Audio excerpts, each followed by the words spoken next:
अब बारा के शाहबाद से बड़ी खबर आपको बता दें, बेहटा बस्ती में करंट ने बरपाया है कहर और करंट की चपेट में आए आधा दर्जन लोग। तो करंट से एक बच्चे की मौत भी हो गई है, 2 घायल हुए हैं जिन्हें रेफर कर दिया गया है। शाहबाद थाना क्षेत्र का ये मामला आपको हम बता रहे हैं।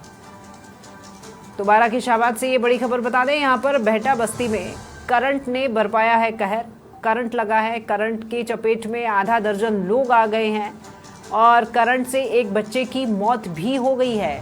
उसके अलावा 2 जो घायल थे उनको रेफर कर दिया गया है, यानी प्राथमिक उपचार करवाया गया होगा, लेकिन स्थिति की गंभीरता को देखते हुए उन्हें रेफर कर दिया गया। और शाहबाद थाना क्षेत्र का ही ये मामला है जो हम आपको बता रहे हैं।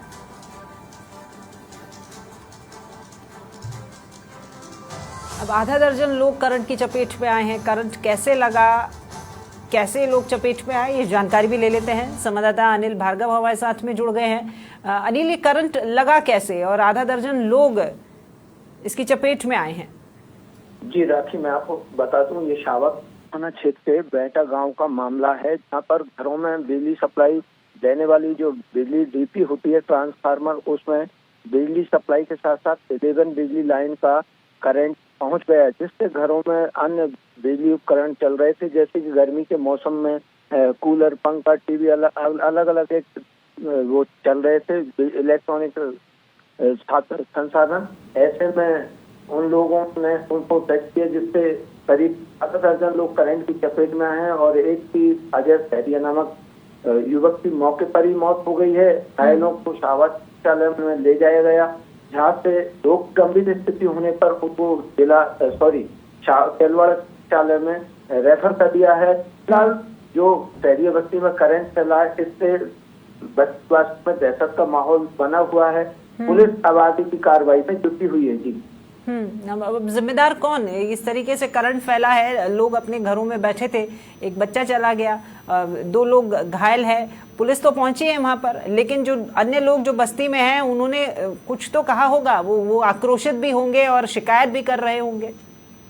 जी, इस मामले को लेकर बस्ती के लोगों से हमारी बात हुई है, तो बस्ती के लोगों का कहना है कि जो बिजली ट्रांसफर बस्ती के लोगों घरों में बिजली सप्लाई देने वाला ट्रांसफार्मर था, वो बिजली करंट मार रहा था। इसकी शिकायत पूर्व में भी बिजली निगम के कर्मचारियों को की गई थी, लेकिन उनने कोई ध्यान नहीं दिया और आज बिजली करंट 11 का सिंगल डीपी के माध्यम से घरों में पहुंच गया और इसके चलते बड़ा हादसा हुआ है। उसके बाद ग्रामीणों में रोष देखा जा रहा है और सारी कार्रवाई में जुटी हुई है। अनिल, आपको याद है पहले जब बिजली जो है वो फ्लक्चुएट होती थी, ऊपर नीचे जब वोल्टेज हुआ करता था, तो घरों में ज्यादातर स्टेबलाइजर हुआ करते थे, क्योंकि वो बहुत पुराना तरीका था।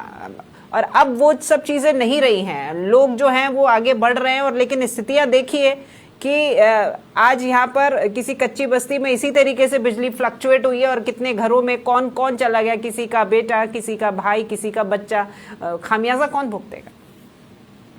जी, इस मामले को लेकर तो बिजली विभाग के अधिकारी को जिम्मेदारों को ध्यान देना चाहिए था। बिजली विभाग हर साल मेंटेनेंस के नाम पर बिजली के नाम पर बजट देती है, लेकिन इस बजट का इस ग्रामीण क्षेत्रों में सदुपयोग नहीं हो पा रहा है। खानापूर्ति मात्र बन के तीसरी कर ली जाती है और इसका खामियाजा ऐसे मजलूम गरीब वर्ग के लोगों को झेलना पड़ता है, क्योंकि जो गरीब मजलूम वर्ग के लोग होते हैं उनके घरों में बिजली उपकरण पूर्ण तरीके से नहीं होते हैं। लाइट वगैरह जो उपकरण होते हैं वो तरीके से मेंटेनेंस नहीं हो पाते हैं, इसके चलते ये हादसे हुए हैं। अभी भी कई शहरी बस्ती ऐसी हैं शाहबाद क्षेत्रों में, जहाँ पर उनके आबादी क्षेत्र पे बिजली की लाइनें झूलती हुई दिखाई दे रही, मकानों के ऊपर से बिजली लाइन गुजर रही है। शिकायत क्षेत्रवासी पूर्व में भी की है, लेकिन अभी तक कोई समस्या का समाधान नहीं हुआ है। ऐसा ही मामला अभी 2-3 दिन पहले राजपुर शहरी बस्ती में देखने को मिला था, जहाँ शहरी बस्ती के ऊपर से बिजली लाइन गुजर रही है, उसमें 2 बार तार टूटा था और आगजनी जैसी घटना हुई थी, लेकिन लोगों की सूझबूझ के चलते वो बड़ा हादसा होते होते चल गया था। इसकी सूचना भी लोगों ने बिजली निगम के अधिकारियों को दी है। ठीक है अनिल, शुक्रिया आपका। तो करंट की चपेट में आने से एक बच्चे की मौत हो गई है, 2 लोग जो ज्यादा गंभीर घायल है उन्हें रेफर किया गया है। शाहबाद थाना क्षेत्र का ये मामला आपको बता रहे हैं।